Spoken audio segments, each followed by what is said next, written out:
Urgente. Deltan Dallagnol faz uma grave denúncia. Alexandre de Moraes determinou a abertura de um processo de extradição contra Alexandre Ramagem. A revelação levanta dúvidas sérias sobre competência legal, limites do STF e uso do poder judicial.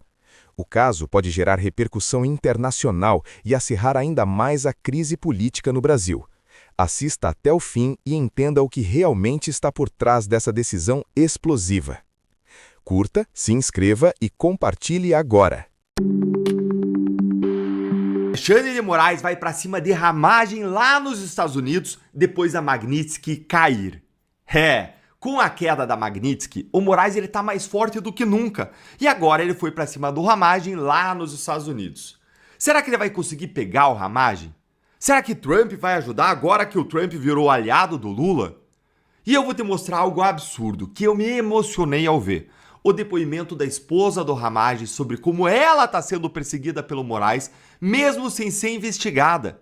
E como isso está afetando as filhas do casal. É realmente perturbador. Vamos aqui então direto ao ponto. O Ramagem conseguiu sair do Brasil e ir para os Estados Unidos para fugir das garras do Moraes, mas o ministro acionou agora o protocolo para extradição do Ramagem lá dos Estados Unidos para o Brasil. Vamos dar uma olhadinha aqui nessa ordem dele que saiu aqui nessa reportagem do G1. Olha aí comigo. Determina a Secretaria Judiciária que remeta ao Ministério da Justiça e Segurança Pública os documentos necessários para formalizar o pedido de extradição de Alexandre Ramagem nos termos do Tratado de Extradição com os Estados Unidos da América.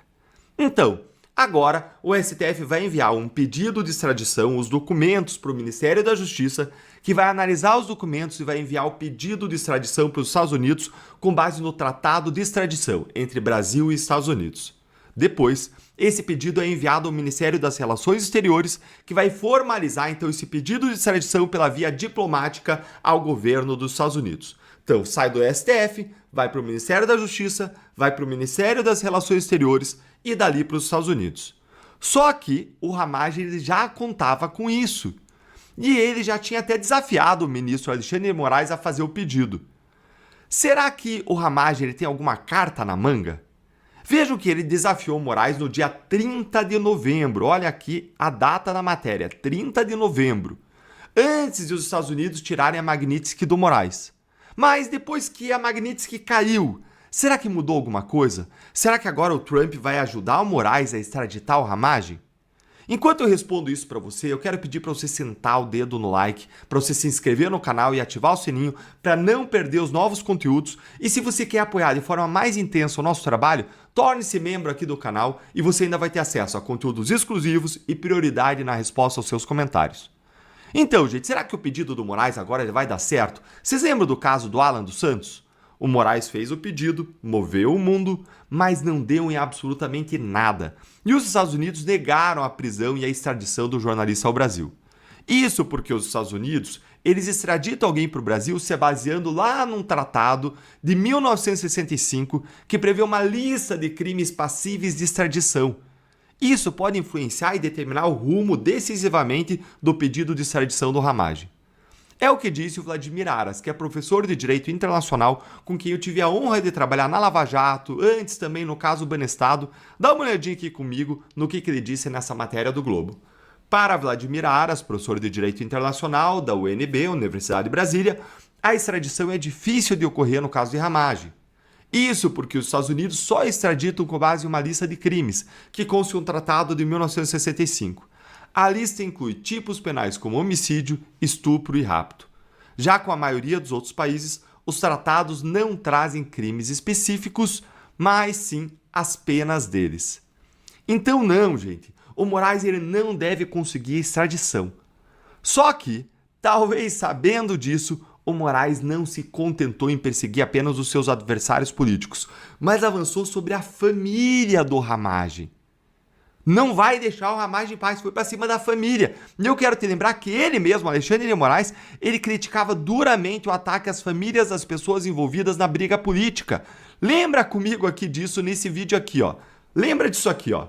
Inferniza a vida dele e da família. É um modus operandi, senhor presidente, é um modus operandi dessas milícias digitais populistas. A covardia. São covardes, são milicianos covardes que atacam não só os seus inimigos, mas atacam também os familiares dos inimigos. Gente, olha só. Olha o que o Moraes disse. Ele estava atacando, criticando os milicianos porque atacavam as famílias. E agora eu vou te mostrar o que ele fez, Alexandre de Moraes fez com a esposa do Ramagem. Dá uma olhadinha aqui comigo nesse depoimento emocionante da Rebeca Ramagem sobre como o Moraes atingiu ela e as filhas, de modo cruel, injusto e impiedoso.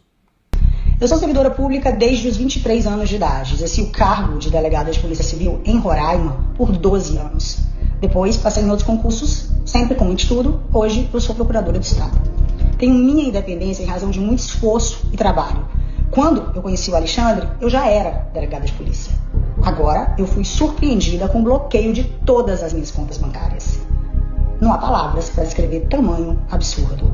Mas um ato não só injusto, desumano, ilegal e inconstitucional. O bloqueio foi, ao que tudo indica, determinado pelo ministro Alexandre de Moraes. Digo ao que tudo indica porque não há notícia de decisão formal, não há acesso a autos, não há processo instaurado contra mim, não há qualquer acusação. Existe apenas uma ordem dirigida às instituições financeiras para bloquear as minhas contas, à margem de qualquer devido processo legal.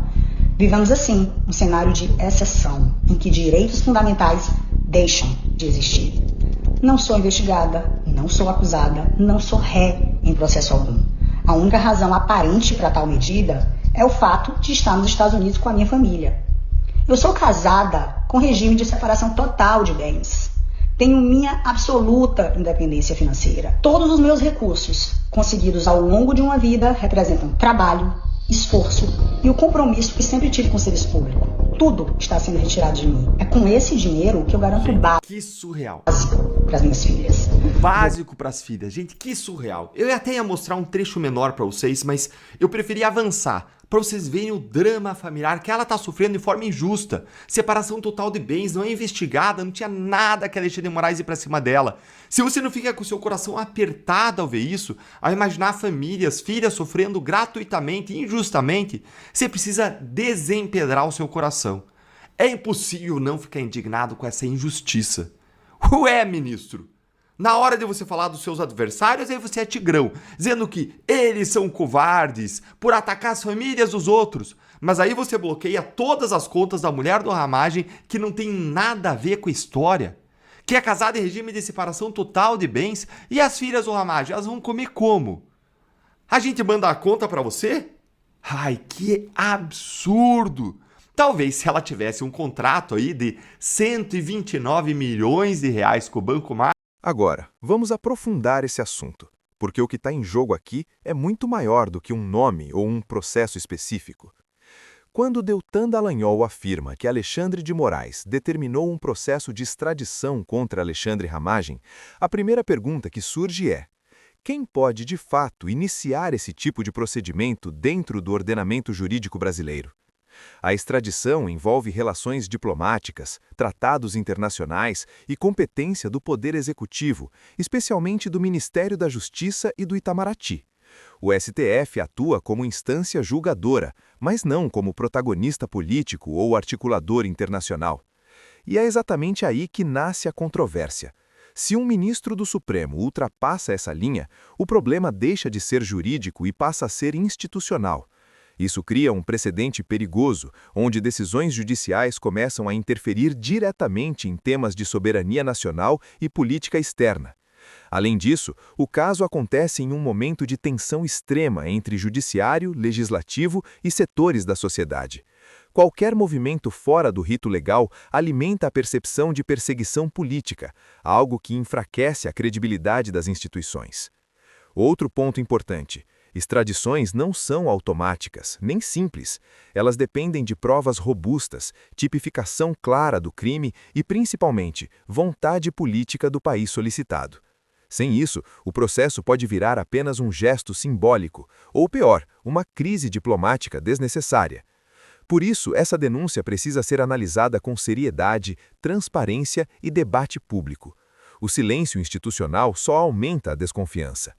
A pergunta que fica é: estamos diante de um procedimento legal dentro das regras ou de mais um capítulo de judicialização extrema da política brasileira? Essa resposta vai definir não apenas esse caso, mas o futuro do equilíbrio entre os poderes no Brasil.